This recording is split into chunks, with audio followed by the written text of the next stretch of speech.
Crimea as Russian territory. We'll be looking at that. Yeah, we'll be looking. The people of Crimea, from what I've heard, would rather be with Russia than where they were. And you have to look at that also. снова подтвердил, что рассмотрит вопрос о признании Крыма. Готов рассмотреть вопрос. Обязательно рассмотрит вопрос о признании полуострова частью Росії.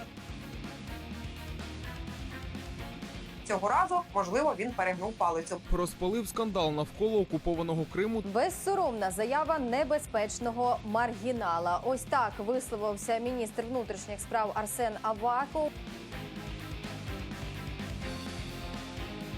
He's not going to go into Ukraine. All right, you can mark it down. Well, he's already there, isn't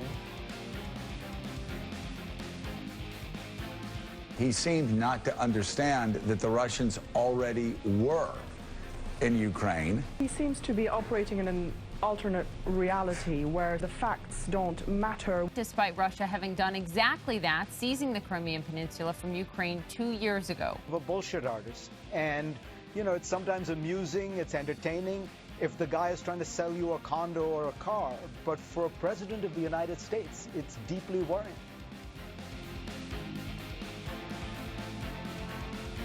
Of course I knew about that, but that's gone. I mean, Crimea is gone. They took that during Obama's administration. The media is very unfair. No matter how good I do on something, they'll never write good. I mean, they don't write good.